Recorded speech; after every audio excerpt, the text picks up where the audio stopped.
안녕하세요. 엠버 사소입니다. 그동안 건강히 잘 지내셨죠?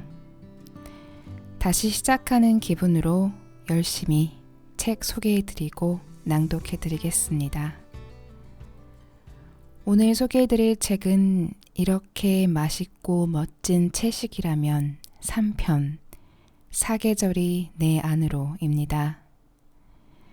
생강이라는 필명을 사용하는 신주하 작가님의 아주 두꺼운 요리책이에요. 단순히 레시피만 있는 책이 아니고요. 작가님의 요리와 이야기가 함께 녹아있는 책입니다. 이 책은 채식을 권장하지도 육식을 비판하지도 않습니다. 다만 우리가 가까이에서 쉽게 찾을 수 있는 여러 채소들을 다양한 방법으로 맛있게 그리고 감사히 먹을 수 있는 비법들을 소개할 뿐이죠. 저는 요리할 때 그리고 맛있는 걸 먹을 때 행복해지는데요. 요리와 먹는 걸 그닥 즐기지 않는 분들께도 그 행복감만은 전달되었으면 좋겠습니다. 지속 가능한 우리 사계절을 위하여 계절의 이상 변화 여러분도 느끼고 계시나요? 어쩌면 이 책과 만나는 독자 여러분과 저는 사계절을 당연하게 생각하고 자란 세대가 아닐까 싶습니다. 봄도 여름도 가을도 겨울도 있는 것이 너무나 당연해 만약 두 계절이 사라진다면 이런 생각은 한 번도 해본 적 없을 수도 있습니다. 저는 사계절을 식탁에 담은 이 책을 준비하면서 세상에 어느 하나 당연한 것이 없음을 깨달았습니다. 영원할 것 같은 이 계절도 우리 후대가 잘 지켜나가야만 지속 가능하다는 것을 알게 되었어요. 2021년 봄은 체감상 모든 작물이 전년보다 2주 정도 빨랐습니다. 저는 매화가 피는, 진달래꽃이 피는 이런 기준으로 봄나물이 나오는 순서를 기억하는데요. 점점 빨라지는 꽃들의 개화 시기를 보면서 처음엔 반갑다가 이내 안타까운 마음이 들었습니다. 춥고 더운 날이 길어지는 만큼 봄과 가을이 줄어드는 것을 실감했으니까요. 이러다간 언젠가 여름과 겨울이 자석처럼 만나 두 계절 속에 살게 되지 않을까 하는 생각이 들기도 했습니다. 아직 체감하지 못한 분은 별 걱정을 다하며 산다고 할 수도 있겠지만 부디 저의 이런 염려가 사소한 걱정이 되기를 바랄 뿐입니다. 매일 밥상과 연관된 일을 하는 저에겐 계절의 변화가 아주 예민하게 다가옵니다. 이미 남쪽 지방에선 동남아시아 여러 작물이 유입돼 국내산 아열대 작물을 재배하고 있습니다. 봄의 정점 5월에 새콤달콤한 맛으로 소식을 알리던 노지 딸기는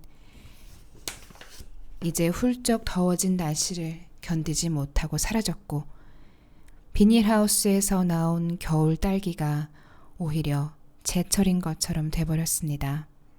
그뿐인가요? 어쩌면 곧 우리 작물이라고 여기며 맛있게 먹고 있는 감, 배, 사과가 값비싼 수입 과일처럼 귀해질지도 모릅니다.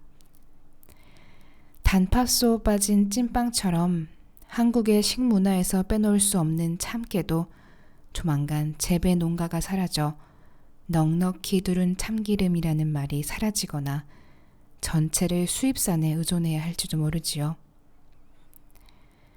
30년 후 한반도의 계절은 어떻게 될까라는 사설을 읽은 적 있습니다.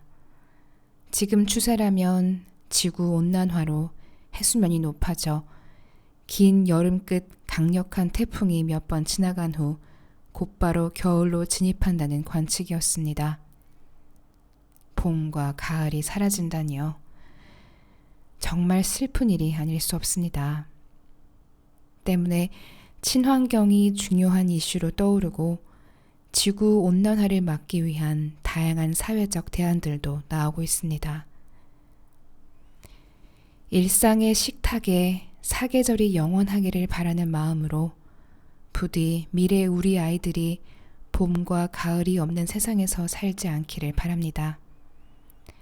채식 요리를 연구하는 저는 제가 할 수 있는 방식으로 소중한 우리 사계절을 지키고 싶습니다.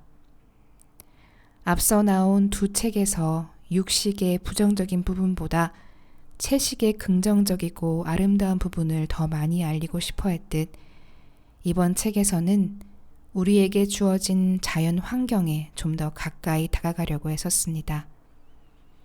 당연하게 맞이하는 일상 곳곳에 배어있는 계절의 아름다움을 너무나 익숙한 나머지 특별하거나 새롭게 느끼지 못한 계절의 맛을 독자 여러분과 음식으로 함께 공유하고 싶습니다. 책을 따라 시기마다 다른 재료의 맛 차이를 경험하는 과정에서 여러분도 제가 책 작업을 하면서 느낀 식탁 위 계절의 변화에 더 민감하게 반응할 수 있으면 좋겠습니다. 외국에 거주하면서 우리의 제철 과일, 제철 채소가 생각날 때마다 한국이 참 그리웠습니다. 특히 가을 홍시, 향긋한 송이버섯, 달콤한 가을 무, 아삭한 겨울 배추가 많이 생각나더군요. 제가 머문 곳들은 모두 더운 나라로 그곳 친구들은 한결같이 눈 내리는 겨울에 대한 로망이 있었고 제철 채소라는 말에 생소함을 갖고 있었습니다. 그런 문화적 차이를 느낄 때마다 사계절이 또렷한 이 나라에서 태어난 게 고마웠습니다. 그저 당연한 줄로만 알고 살았는데 철마다 기후에 맞게 익어가는 여러 채소가 있고 같은 채소라도 절기마다 맛이 다르기에 우리는 여느 민족보다 섬세한 미각과 다채로운 음식 문화를 갖게 된 것 아닐까요? 이 책을 통해 그 축복 같은 사계의 맛을 놓치지 않기를 바랍니다.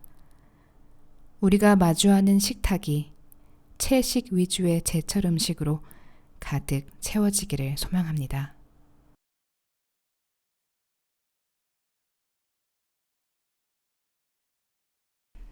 봄. 언 땅을 깨고 보이는 냉이를 시작으로 봄이 열립니다. 긴 겨울 끝 추위와 따뜻함이 공존해 계절이 환승하는 시간. 겨울이 지나 이제 봄이구나 하며 그해 첫 봄의 따뜻한 기운이 느껴질 때를 저는 좋아합니다. 마치 끝나지 않을 것 같던 긴 터널의 끝에서 서서히 밝아지는 빛이 보이는 것처럼 춥고 긴 겨울 덕분에 따뜻한 봄볕이 더 극적으로 느껴지는 것 같습니다. 저는 채소를 다루는 요리사입니다. 그런 제게 봄은 1년 중 가장 분주하고 바쁜 계절입니다. 텃밭에 채소를 위해 씨앗을 심는 것부터 시작해 쑥이며 향기로운 봄꽃들, 뽕잎순, 다래순, 두릅 같은 나무의 여린 싹들, 그리고 죽순, 고사리 같은 땅의 힘을 받고 자란 순들, 톳, 미역 같은 바다의 나물까지. 일부러 보약을 챙겨 먹으려는 사람들에게 제가 권하는 보약은 바로 이런 봄나물입니다. 자연이 알려주는 순서대로 얼굴을 내미는 나물과 꽃들만 잘 챙겨 먹어도 한 계절이 후딱 지나갑니다. 그래서 봄은 늘 반갑고 아쉬운 계절입니다.